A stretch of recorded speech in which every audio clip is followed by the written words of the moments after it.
Hello, welcome to Discern. I'm Mark Matthews, joined again by Nick Pitts, fellow at the Institute for Global Engagement. Nick, thank you again for being here with us. Hey, good to be here, Mark. All right, we're going to keep talking about COVID for today, tomorrow. Just some big topics that continue to revolve around this global pandemic 2 years in, and it's still impacting our daily life. And so every day there's new articles, there's new news stories, and there's new things that are happening. And so we want to try to be on top of that. Today, we really want to focus on education and the impacts to education.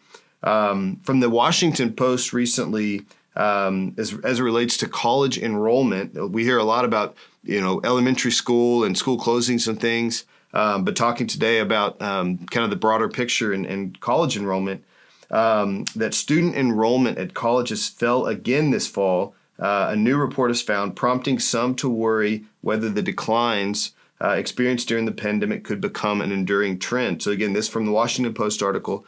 The National Student Clearinghouse Research Center said that undergraduate enrollment in 2021 dropped 3.1%, combined with 2020, that's a total of 6.6%, which equals more than 1 million students from the beginning of the pandemic that have either unenrolled or have moved on from higher education.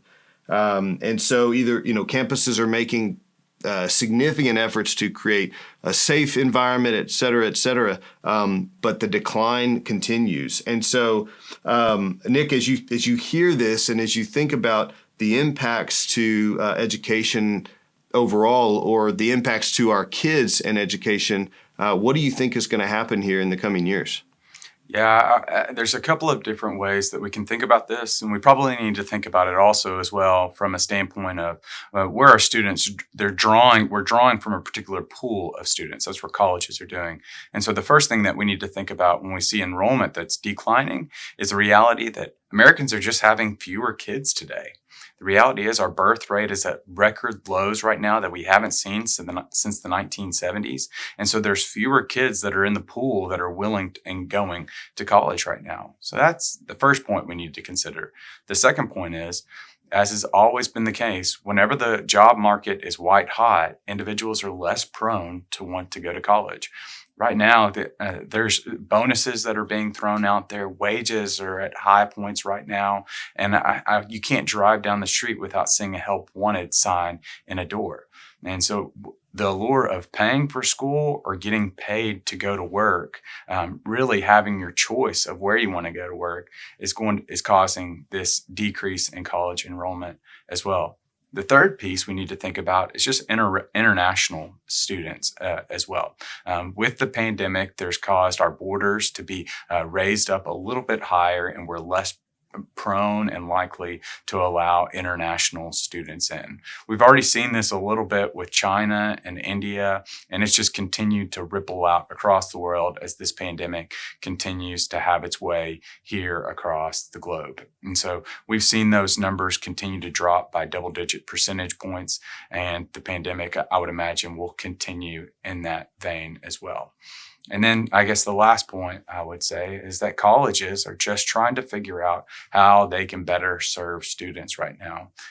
Like we've continued to allude to, the product of a college is really difficult right now for students to be able to grapple with their minds with, because this job market is just so hot. And so it'll be incumbent upon colleges to better understand how can we serve students and in turn serve communities in which these students will continue to engage with. Yeah, that's a great point. You bring up the great resignation that's going on right now, where people are leaving jobs. Job openings seem to be endless.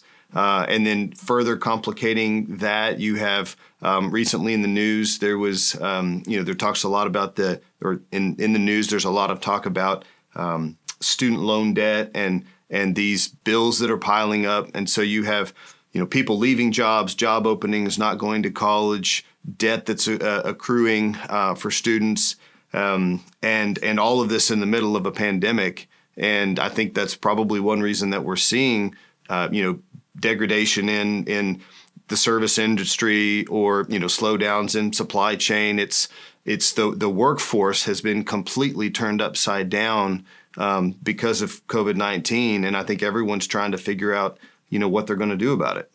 Yeah, there's been it's not necessarily recent, but there's been an ongoing push on college campuses to try to retain students right now. There's a multitude of retention efforts because it's not just enough to get a student to be able to go to school. The goal is to get them to graduate from that school. And what we continue to see is it's below 30%, the students that are going that first semester and actually going to see it through and walk across that graduation stage. And so, and especially alluring now is when you're not getting that traditional college experience, when you're hearing about your friends and when you're seeing in the news and when you're driving down the streets and seeing so many opportunities that was once said that you had to have that college education.